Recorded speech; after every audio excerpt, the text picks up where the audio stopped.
How does Lolita sit with us after we've closed the final page? I'm your host, Gwen Zapola, and welcome back to the Hey Lolita Hey podcast. Hey Lolita, hey, hey Lolita, hey, I know what the boys want, I'm not gonna play. So we've spent all this time discussing Lolita together. Its symbols, its manipulations, its illusions, but now we've reached the end. And the real question is, what do we walk away with?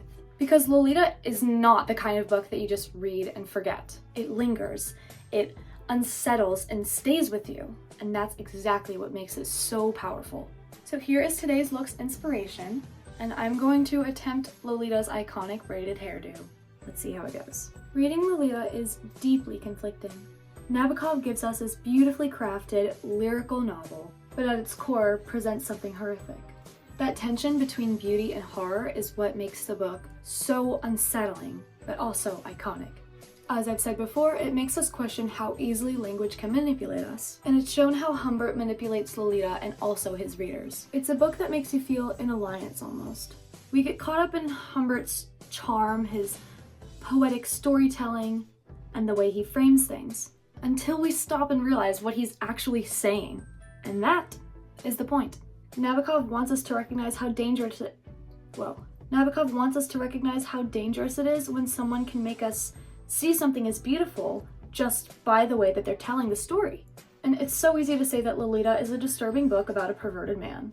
And yeah, Humbert's disgusting, and his crimes are obvious, like duh, but anyone can see that. What I wanted to do with this series was go deeper, to look at this book objectively, to step into Humbert's mind and understand the hidden nuances that Nabokov carefully weaves into this story.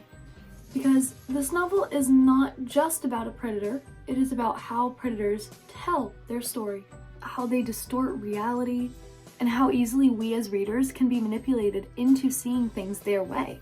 More than anything, Lolita is a book about control, illusion, and perspective. It is not the romance story that the coquette Tumblr queens are trying to convince you that it is. It forces us to question who really holds power in a story. Who gets to tell it? Who really shapes the truth? Humbert is the narrator, but Lolita is the real victim. Yet, we only see her through his distorted lens. And that is why it is so important to read critically. Lolita teaches us that how a story is told changes everything. A book can be so beautifully written, yet so deeply disturbing. A narrator can sound poetic and still be a monster. It's about looking beyond the words and beyond the aesthetics and really seeing the truth underneath. Anything you want me to, money talks, money talks.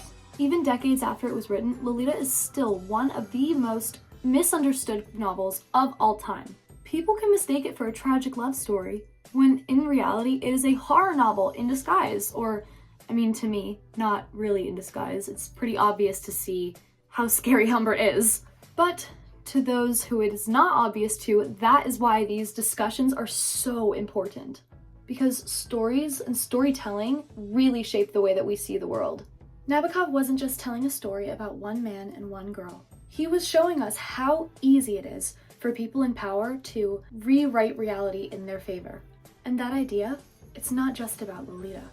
It applies everywhere, in media, in history, in real present-day life. Who gets to tell the story? And more importantly, who gets erased in the process? So where does that leave us? Maybe Lolita leaves us feeling unsettled. Maybe it leaves us frustrated, haunted, or even angry. But that's what makes it unforgettable.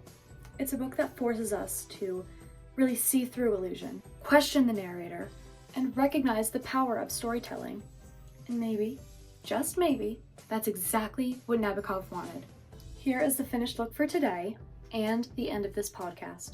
I think this is my favorite look that I've done. I think the makeup is the most fun, the hair is the most fun. I actually was able to do it without looking like a hot mess. So that's it. That's Lolita, a novel that twists our perception, lingers in our minds, and refuses to conform to society's comfort. Thank you so much for going on this journey with me. I really hope it made you think, question, and look a little bit deeper. And with that, we close the book.